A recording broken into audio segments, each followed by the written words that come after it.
should you choose to accept it. It's a quest. It's a quest for fun. Well, The Rock says, why don't we just cut right to the chase? Okay, now he wants to get together. Well, he wants to talk. I want you to do me a favor. I want you to tell all your friends about me. It's showtime, folks! What are you? I'm...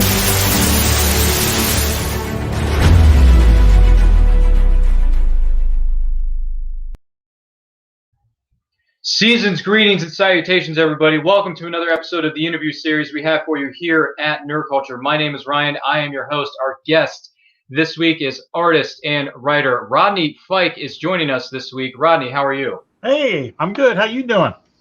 I'm doing well. Thank you so much for being with us. And by the way, as we continue on, if you have a question for our guest, Rodney, tonight, feel free to drop him in the live chat. We are going to be monitoring that as we go throughout tonight's broadcast. So keep that in mind as we roll along. If you're joining us live or if you're watching the replay, thank you so much for being with us. We do appreciate it. So first things first, Rodney. Yes. How were you introduced to the wide world of comics?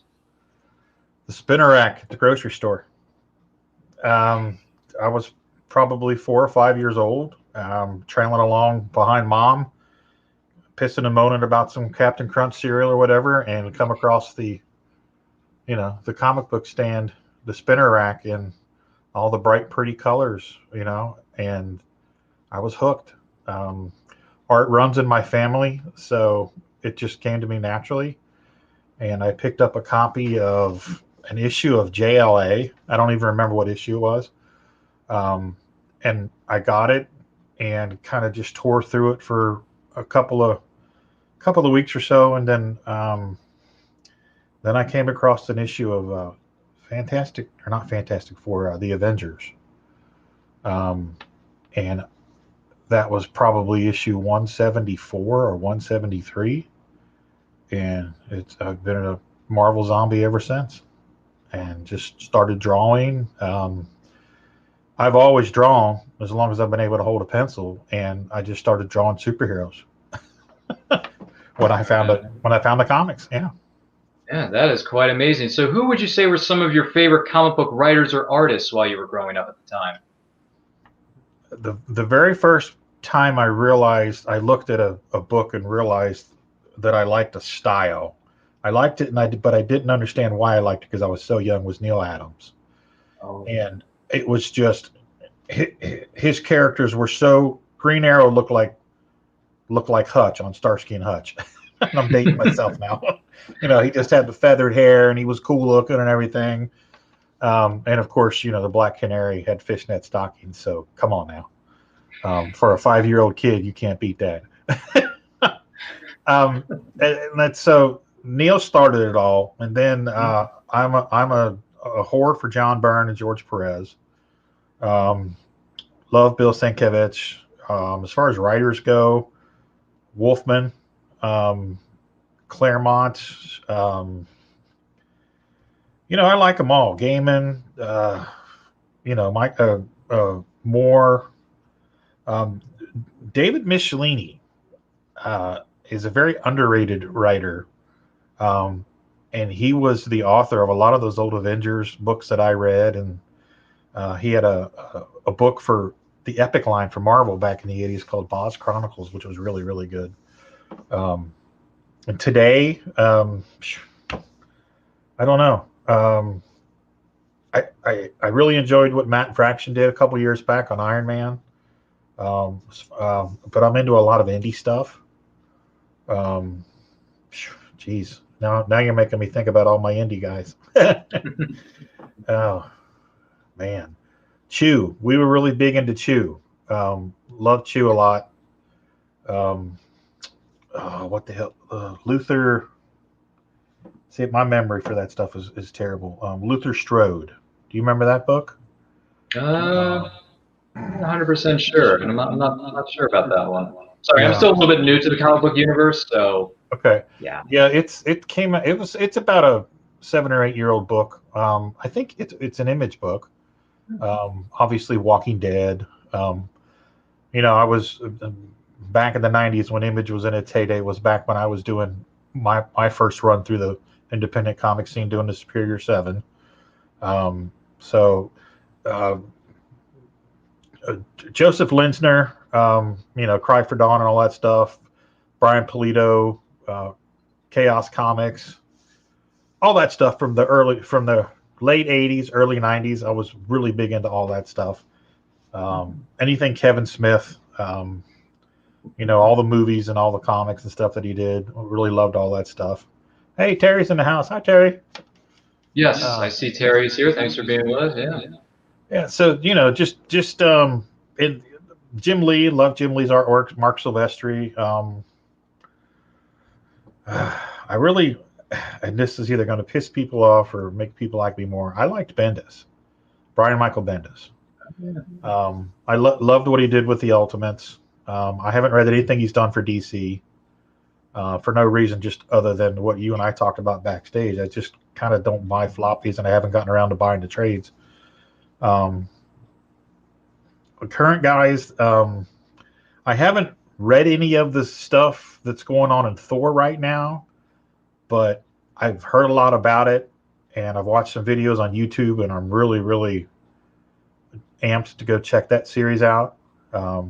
So that's something I want to get into here soon, because I'm a big Thor fan. Walt Simonson, I was a big fan of Walt Simonson. What's his name? Glenn Barr. I don't know if you know who Glenn Barr is. He was a background artist on the Ren and Stimpy show.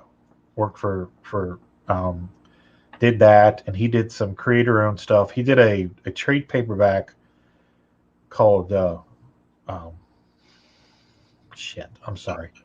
Life on Mars or something like that. And he did all this. It was prose, but he did spot illustrations for it, and just a great book. And I'm sorry, I can't. Names are escaping me now, but just pretty much a lot of stuff. No, that's really great. What would you say were some of your favorite comic book movies or TV series, either growing up or here in the present? My favorite movies, I really liked what James Gunn did with Guardians of the Galaxy, because he took tertiary characters and he made them A-list superstars, and I think that is just outstanding. Because anybody, taking Captain America or Iron Man or the Hulk and Spider-Man, there's just so much there, such history to pull from.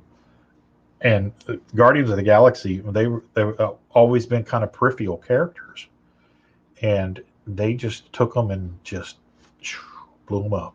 And I think that's great. I really liked, I like all the Thor movies. Avengers Endgame was amazing. Finally felt like I was seeing Star Wars again as a kid when I saw Endgame. And I really enjoyed the Ant-Man movies. Those were really fun. I dig those. And Black Panther, I wasn't expecting. I'm not sure what I was expecting, but I'm glad that it kicked ass as much as it did, because I think it just meant so much for so many people. And sitting in a movie theater and watching all the young little black kids looking up at that screen with just such awe in their eyes was really cool for me. Because I remember being a kid. I grew up kind of in the projects, and I had a lot of black friends and stuff growing up. So, I've never seen color, but I've always had the conversations with, how come they don't make a Black Panther movie? How come, this and that and the other? And there it was, and it was amazing. And to see the kids just enthralled with it was worth the price of admission for me. It made it even better for me. Yeah, good picks. So when did you decide to become an artist and a writer? Oh, Jesus. I don't think I decided. I think it just happened organically. My friends and I from high school, we were all in art class together. And we had 2 junior highs feeding into one high school. And I was the best guy artist at my junior high, and my friend Dion was the best guy artist at his junior high school. And we got together at the high school, and we were in the same art class, and we just became really good friends. And we just started creating. And the following year, my best friend started there, and we just created the Superior 7. And my attitude always was, why can't we do it?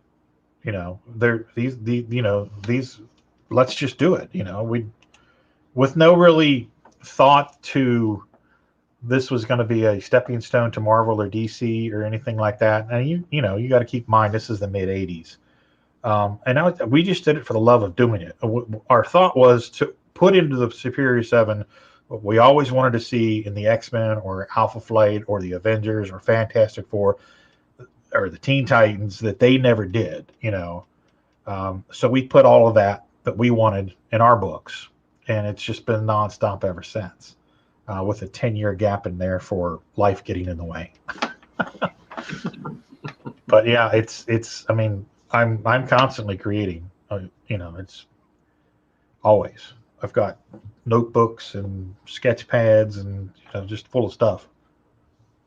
All right. I admire, creativity never for you. In your case, there is no rest. There is no rest for the creative. No. Let's just put it that way. What would you say are some of the rewards of being an artist or a writer? Influencing kids. Having people come up to you at a show and saying, we come to the show every year and we buy art from 2 or 3 people, and you're one of those guys. We get a commission from you every year. I have a father that brings his 2 sons to Cincinnati, and they've been coming for 7 years, and every year they get commissions from me. And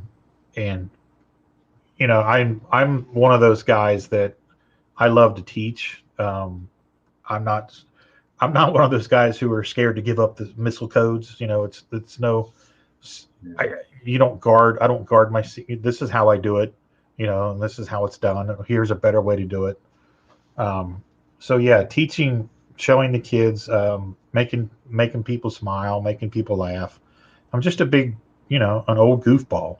I don't think I ever grew up. Yeah, I could definitely see that. I can attest to that. I never really grew up either. Yeah. I will give you that. We are talking with Rodney Fyke here tonight. If you have any questions for our guests, please feel free to leave them in the live chat. We're going to be monitoring that as we go throughout the show tonight. I'm already seeing a few people chime in. I see Terry. I see Sean. Sean, I know you. We have interviews coming up with you, young man. And, of course, Terry's here. We appreciate it. But just to let you guys know, if anyone has any questions, drop them in the live chat. So the next thing on the flip side of that for you here, Rodney, what would you say are some of the challenges of being an artist or a writer? Discipline. Doing it instead of thinking about it. Time management, which I'm much better at now than I was even before the pandemic. Oh. I think that's one of my biggest Achilles heels is time management. But as I said, I've gotten a lot better at it.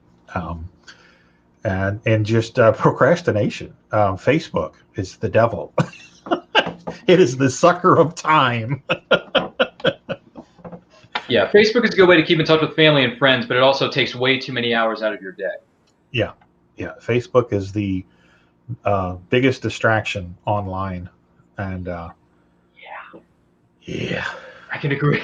It's the devil. 100%. That's why a little behind the scenes story for you here. I am actually taking a bit of a break from social media because I am on winter break now that school's come to a close, at least for the moment. So I'm going to stick my head in a bunch of books that I want to read over winter break, which some of those are trade paperbacks. For those of you wondering, well, Ryan, if you're reading words on a page, that's great, but what about comics? Yes, people, I'm going to fulfill my comics quota. Yes. That's coming. Don't get me wrong. And I also got a bunch of movies and TV series I want to watch too. But that's a story for another day entirely. But I understand where you're coming from with some of the challenges that come with that when it comes to time management or certain things like that. Now, are there any special memories that you've had from being at conventions or other events so far in your career? Oh, man, so many. Where do I start? And to comment you can on start anywhere, free reign. Okay, just to comment on Sean's comment there. Yes, you got to have the social media presence. Oh yes. So, squirrel. Anyway, I understood that reference, even though I've never seen the full movie. Memories. Oh Jesus. Yeah.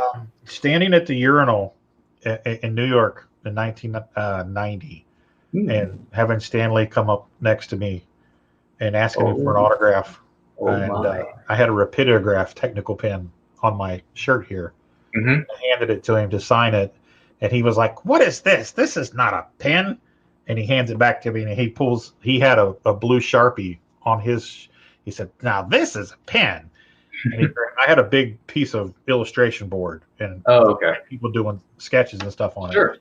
And he signed it for me and handed it back to me. He goes, "There you go, true believer."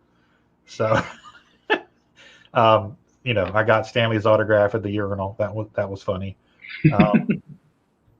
Meeting Michael Golden for the first time was pretty great. I was such a huge fan of his for so many years growing up. He was one of my biggest influences, and I was 30, probably 30, 37 or 38 years old when I finally met him. Oh, wow. And I was a 10-year-old kid again. I just completely melted down to fanboy. My friend was making fun of me. He was behind me making fun of me. And his name was Jim, and I turned around. He's a big guy, like 6'4", and I turned around and looked at him and said, "Jim, imagine this was James T. Kirk." And he was like, "Point taken, carry on." Because he was a big Star Trek fan. So, meeting Adam West. He was a big guy. I mean, I'm a big guy. I'm 6 foot and 300 pounds. And I met him in Chicago back in the early 90s. And he was taller than me and just big barrel. I don't want to say barrel chested, but just big. I was like, Jesus Christ, he's huge.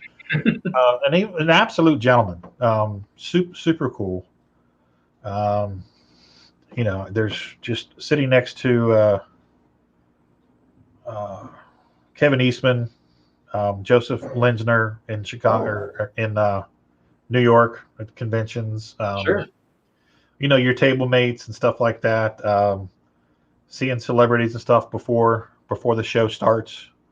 Sitting there prepping and Val Kilmer walks by or somebody like that, and you're like, "Hey, that's the Iceman," or just stuff like that. Just rubbing elbows. The sports bar in Chicago, Knuckles, is what it was called. It's no longer Knuckles, but it was Knuckles Sports Bar, and that's where everybody congregated for Chicago Comic-Con afterwards. And those gatherings were magic. Sitting and having drinks with John Schneider from Dukes of Hazzard. Oh my gosh, he's on my list. What's his name? The guy that played Data from Star Trek. Brent Spiner. Yeah. Yeah, Spiner was there. You would sit at a booth, or you join people, and it was famous people watching the pool contest, shooting pool with Buzz and Bernie Wrightson. Wow. Buzz ran the table all night long. Nobody could beat him. Wow. Just stuff like that. Going to San Diego for the first time and seeing the Pacific Ocean for the first time and going, wow. You talk about making something that makes you feel insignificant. That was pretty, and that was a convention memory because we were in San Diego for business. We were meeting a client out there. Yeah. We got the job. Sure. That's awesome. Congratulations. Yeah, thank you. But yeah, just I'll never forget the feeling of walking out on that beach and just looking at the ocean and going, "Phew, I'm really small and insignificant." So just Yeah. That's amazing. SDCC is on my bucket list for sure. And you mentioned this earlier, Val Kilmer. I've met him twice. First time I had him sign my Batman Forever DVD set. Got the pro photo op with him. Now, granted, he couldn't really say much because of his health conditions and his throat cancer, unfortunately. Right. But I did say to him, thanks for being Batman, blah, blah, blah, because, I'm a 90s kid, so I grew up watching Batman Forever constantly on VHS. I was there, folks. I remember.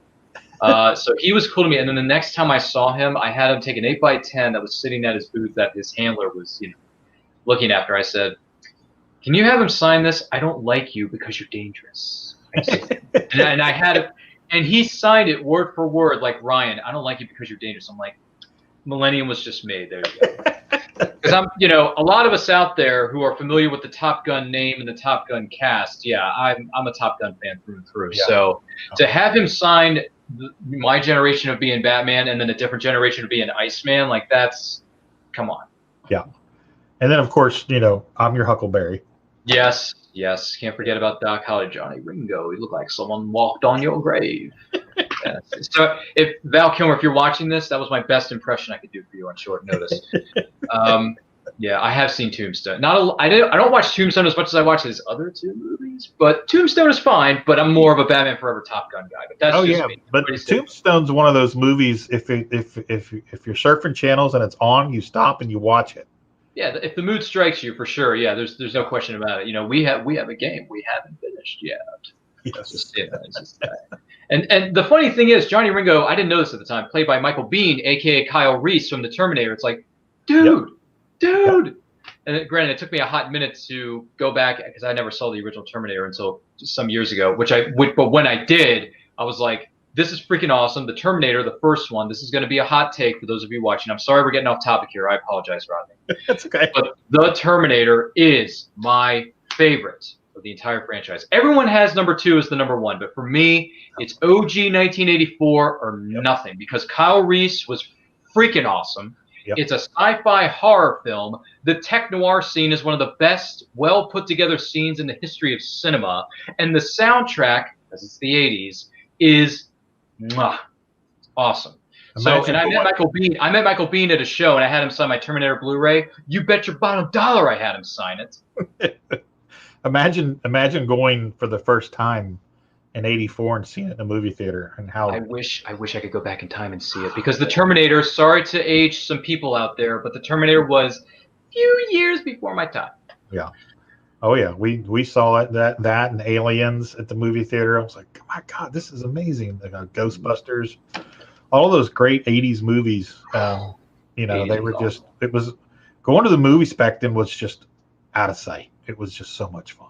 I hear it was a golden age. Yeah, which it kind of was. I think you're right. I would agree. I wish I had a DeLorean that I could go 88 miles per hour and see some serious what, and go back in time and see some of those movies when they were actually physically premiering. Oh yeah. Wish I could do that. But hey, Doc Brown, if you make another one, I'll take it. But anyway, we're getting way too much off topic, and I apologize for that. That's okay. It's all fun. Yeah, and convention memories, we could go all day with that. Oh, boy. Have I been to my fair share of conventions? I'm sure the audience watching at home has, too.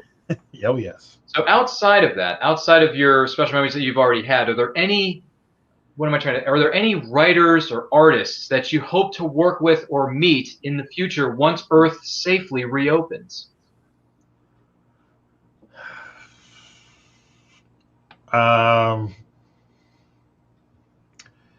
I would like to work with Bendis.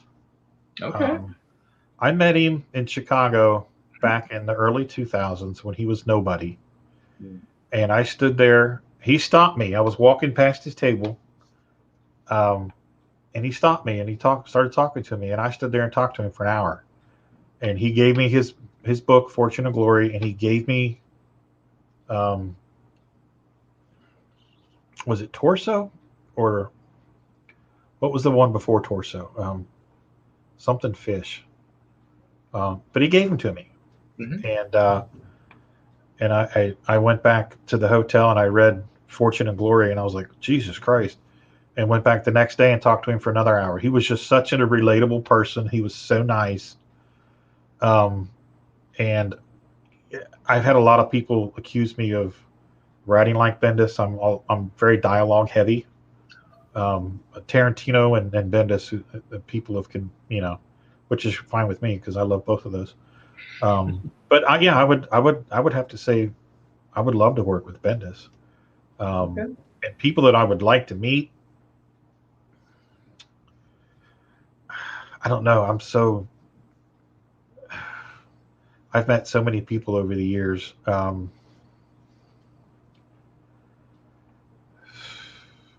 trying to think who I haven't met. that I would like to meet or work with. I've met and talked with Chris Pacciallo and Alberto Ramos. I'd like to meet Francisco Herrera, a protege of Ramos's. I love his stuff, but he works for Disney now, so he doesn't. He's in San Diego. I don't know if he really does any other shows. He works for he's a Disney guy now. So, but I would love to meet him. Man, I'm trying to think.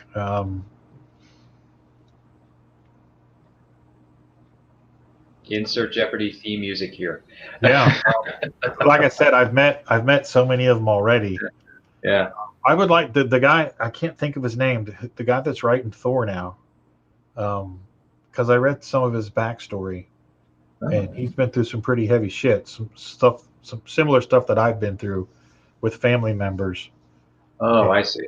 And issues that I could totally relate with. I would like to meet him and sit at the bar and have a couple of drinks with him. Okay. I can't think of his name though. If anybody in the chat knows who Rodney is referring to, please let us know in the chat as we monitor it or throughout the course of the show. Yeah, there you go. Whoever's writing Thor now, drop it in the chat. Yes, please and thank you. Anybody? Yeah. No, I got you. It seems like you're one of those journeymen who's been around the world in 80 days. You've seen everybody. You've been to all the places. It's kind of you're thinking to yourself, boy, I've met so many incredible, wonderful people in my lifetime. Is there really anyone left on this earth? It's one of those situations, I suppose. I'm not trying to make No, I know what you're saying. Or disrespect it in any way, shape, or form. I'm just saying. You seem like you could write a large book on the many people that you have met throughout the galaxy. It's almost like you could write your own Star Wars movie.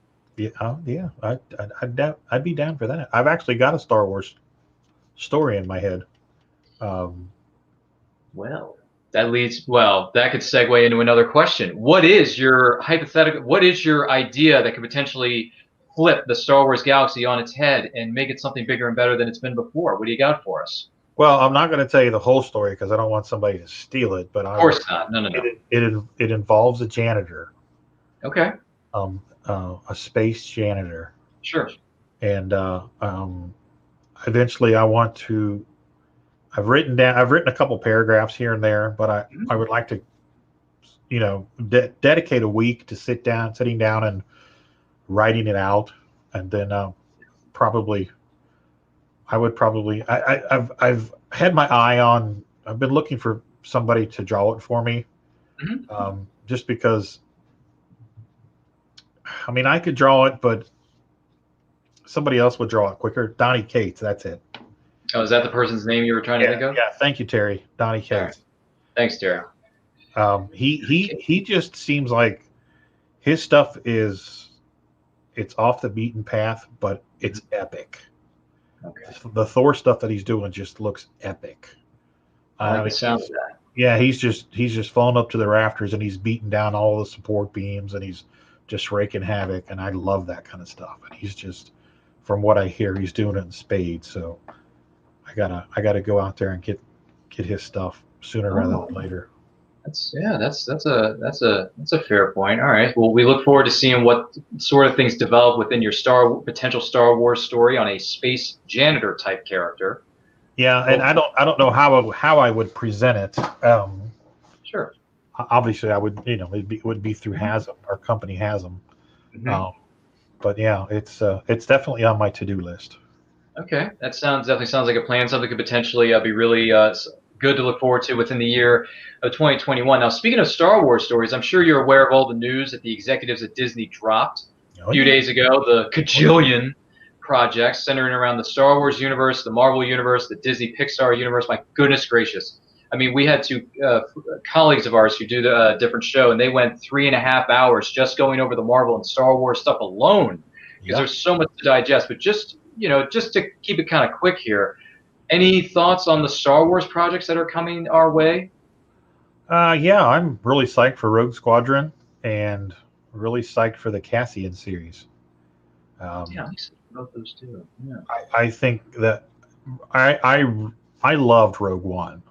Yes. I think that was Right there with you. the problem, in my opinion, the best Star Wars movie since Return of the Jedi. That's going to get the comment section going. That's a hot take, but I respect it. And my like opinion. No, I got you. I'm just saying I like it. I respect it completely, 100%. I'm just saying the comment section is going to be a flutter, but in a good way, though. Hey, we want you people talking, so feel free to talk. Yeah, bring it on. The last 5 minutes of Darth Vader kicking ass. I need about 7 more hours of that. Yeah, a lot of people say that's definitely one of their favorite, if not favorite, sequences within the film. Yeah. For good reason too. I completely get it. Well, I mean that's definitely tops, but oh yeah, the dogfight scenes in it, the battle, are it's amazing, and seeing all the characters of Scarif. New Hope. Yeah. It's just great. It's incredible. Yeah. My breath away. I saw the movie 2 or 3 times in the theater. It was freaking awesome. Yeah. And I thought the acting was really, really good. And Cassian, just the pain, and Diego Luna. Yeah, the desperation. Good actor. He displayed in that role was really, really pulled you in. Him and what the female character? What's her name? Jyn Erso. Yeah. I was trying to think of the actress's name. Well, it's Felicity Jones, but the character name is Jyn Erso. Jyn Erso, yeah. AKA Stardust. Stardust, yeah. She was equally as desperate and anguished. And Mads Mikkelsen is her dad as Galen. Oh, yes. So good. Mads freaking Mikkelsen, a guy who can play Sharif in a Bond film and then play a dad figure in Rogue One. This guy's got so much range. It's ridiculous. Oh yeah, Forrest Whitaker. Yeah, that's the only thing I remember about Forrest Whitaker. I'm like, what? Get out of here! I didn't like that sequence. That's one thing I would have taken out of that movie. But aside from that, Forrest Whitaker was good, even though he had very limited amount of screen time. Yeah. But he was still good. I mean, he gave Jyn a few good lines at the very end, right before his face gets destroyed. But I mean, spoilers for if you haven't seen a movie that's 4 years old. Get on it. It's a great film, and it's on streaming services, so look it up. Yeah, the funny thing about that movie was people were the peripheral fans coming out of the theater going, "Oh my God, I can't believe they all died." And I was looking around at all of them going, you have seen Star Wars, right? A New Hope. There's no mention of them at all. Yeah, you do realize what happened to everybody. You didn't know this was a suicide mission going in? I mean, after you see how many troops are actually on that island known as Scarif, and then you see the TIE fighters up, it's like, there's really no way they can make it out of this alive. If they do, it's by some miracle. If they did, I would hypothetically kind of sort of would have been okay. But then again, when they all died, it just gave it more impact. It gave it more oomph. So I completely get it. Yeah. And I'm still – actually, I had a thought the other day when I saw the Cassian trailer. Oh, yeah, the behind-the-scenes footage, yeah. Yeah, wouldn't it be interesting if they were teleported out of there just in time? Somehow – yeah, they pull an Avengers Endgame with Loki taking the Tesseract, and then he goes back. Yeah. Which is why we're getting the Loki series. That looks really amazing. That just to me looks fun. It looks so weird to me, though. I don't think I'm going to be there opening week. Honestly, that's one of the few series I'm not really on board for. But then again, there's a big portion of the fandom that is. So you guys can have that piece of the pie. Yeah. I'm going to be over here watching something else. But hey, to each their own. Yeah, no doubt. It just looks like fun to me, and I love Tom Hiddleston as Loki. Oh, he's great in that role. Yeah, he was born to play that role. He's hashtag like boss. He is. Let's be honest, he is. There's a lot of actors in different franchises that we can say are hashtag like boss. I say it about a few actors all the time. There you go. It happens. But so what was it? Rogue Squadron and Andor, you will be there opening weekend when those series drop on either the theater, if theaters ever recover, or the streaming services. So I'll definitely be there opening weekend for both of them. I'm looking forward to both of those, so I will be there right there. Cool. Very much looking forward to Rogue Squadron as well as Andor and a few other things that are dropping within the streaming services. There's so many of them now. Good heavens almighty. Good heavens. They're coming out of the woodwork. They really are. They really are. So to take things in a bit of a different direction here, for you here, Rodney, what's the cheesiest movie moment or line that you can think of at this moment? I'm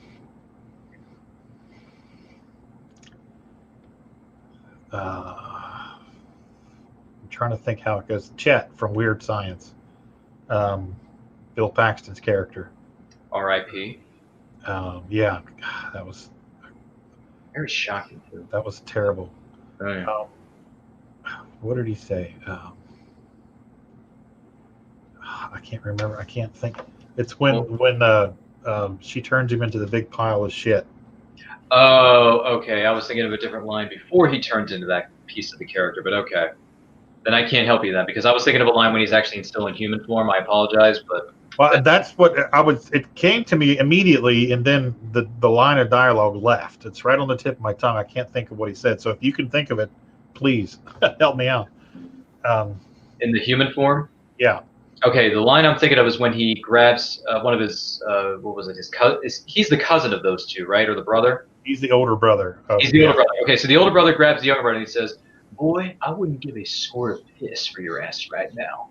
Is it that one? Yeah. Okay, well there you go. That's the one I was thinking of. That just came to my mind. Yeah. Okay, yeah, there you go. There's your favorite cheesiest movie moment or line that you can think of. Here's one that I can actually remember. Sure. John Cryer from Pretty in Pink. It's called A Sense of Humor, Andy. You should get one. They're nice. Dude, it's funny you bring that up because that movie was on last night on Sundance. It was. That movie was on last night. I was like, oh my gosh. I walk around all the time saying that to myself. I don't know why. Really? Yeah. This is fascinating stuff I'm learning about you tonight, Rodney. I love this. Yeah, my wife was constantly, she like, are you talking to me? I'm like, no, I'm just in my head. I just walk around citing lines from movies and stuff all the time. You know, one of these days I need to get that T-shirt, and you should probably think of getting this one too, where it says, "I speak fluent movie quotes." Yeah, yeah. There's a T-shirt out there for that. You and I and some of the other people we know of need to find that. Exactly. That would be a good holiday gift. Hey, there you go. If anyone's looking for some last-minute holiday gift ideas, if you're wondering, I'm just throwing that out there into the ether. Maybe that'll come to somebody. Maybe it won't. But aside from cheesy movie lines, which, again, we'll be here all day, what's the funniest name that you can think of for a pet? Funniest name you can think of for a pet? Satan. Yeah. Or Iggy Boo Boo Poo Poo Kitty. But that was actually the name of our cat back in the 90s at the studio. Really? Yeah, Iggy Boo Boo Poo Poo Kitty. That was her full name. That is certainly a new one on me because I've never heard that one before. That is a new one on me, ladies and gentlemen. Just throwing that out there. Yeah. That's a good one. How about this one? What is something that people think makes them look cool, but actually makes them look ridiculous? Dyed hair. And I don't mean green hair or purple hair. I mean a 60-year-old guy trying to hold on to his 30s. Oh my. Yeah. That's a thing, huh? Yeah, it's just like, dude, let salt and peppers where it's at, man. Just let it go. Yeah, gee whiz. Yeah. Gee whiz. Or when a 45-year-old guy is still hitting on the 18-year-old girls. Oh, yeah, no. You're old, dude. Give it up. That is not something that's not something I would want to picture at this moment in time. Let me just put it to you that way. I'm just throwing that out there. My goodness gracious. Well, my goodness, that is a new one on me, folks. Well, Rodney, how about got you off guard, didn't I? Yeah, you really threw us for a loop there. Rodney, what projects do you have coming up that you can tell us about? That I can tell you about. Any projects you have coming up that you want to let us in on? I am working on the new issue of Pitter Patter right now for Hasm. Oh. I am waiting on artwork for issue 2 of Roadkill Rampage. I have to finish the script for issue 3 of that. So issue 2 is in production. I'm halfway through the script on issue 3. I'm working on a project that I can't talk about right now with somebody else. And actually, I got one phase of it, of my part of it, done, and I'm getting ready to start another phase of it tomorrow. So I'm excited about that. And I'm always, out looking for people to do stuff with, collaborate. Always looking for artists to draw stories for me. So that's what's keeping me busy right now. Pitter Patter, and Roadkill Rampage, and something I can't talk about. Got to hold on to some of those cards close to the vest. Yes. Well, we want to take this opportunity to thank Rodney Fyke for joining us here on this episode of the interview series we have here at Nerd Culture. Thank you to all of you for chiming in the chat with your thoughts and all that kind of stuff. We really appreciate it. Don't forget to like, comment, share this video out. But before we go, Rodney, where can the good people of the interwebs find you online and everything you have coming up? They can find me at Hazm.com. That's HAZZUM.com. The Art of Rodney Fyke on Facebook, and Rodney_Fyke on Instagram. That's FYKE. You can find me there. Thursday night throwdown on all of my platforms with Sean Forney on Thursday nights, 8 o'clock Eastern time, and then on Friday nights, Friday Night Draw on all of Sean Forney's platforms. Art of Sean Forney, Sean Forney on Twitch, Sean Forney at Instagram, Sean Forney Art at Instagram. And we do our 30-minute sketch-offs, where we have a group, a Facebook group, Thursday Night Throwdown, Friday Night Draw fan page, and we throw out suggestions for who they want us to see, the fans want to see us draw. We do that Thursday nights and Friday nights. So go join that page. We just gave away some artwork for our 250th fan or member of the group. So yeah, we do that every week. We're not doing sketch offs during the month of December, just because everybody's doing a Christmas thing. So we're still doing them on Thursdays and Fridays, but we're just getting caught up on commissions. So we get on there and we talk all things nerdy, like you and I are talking right now, and you can all watch us draw. Well, that is truly amazing. Once again, we want to take this opportunity to thank Rodney Fyke for joining us. Thank you so much for being here. My name is Ryan of Nerd Culture. You can follow me and everything we're doing here at Nerd Culture on Facebook, Twitter, and Instagram at It's Nerd Culture. New videos are dropping each and every week, so make sure you like, comment, subscribe, do all that stuff. And if you're wondering where those questions about if you had to name a pet, what's the weirdest name you could think of, or what's the cheesiest movie line or moment you can think of off the top of your head, well, guess what? This episode is powered by Poddex. Poddex are unique interview questions and episode starting prompts that you can have in the palm of your own hand. So whether you are a new podcaster or existing podcaster, you're looking to grow your audience, get more engagement, you're going to want to check out poddex.com. Make sure you use promo code NERDCULTURE for 10% off your first order. I guarantee you will not be disappointed. So once again, go to poddex.com, buy yourself a deck of cards because they are awesome-tacular. Use the promo code NERDCULTURE, 10% off your order. You won't be sorry. It's a great last-minute gift idea for the podcaster or podcasters in your group of friends or in your group of family members. You never know.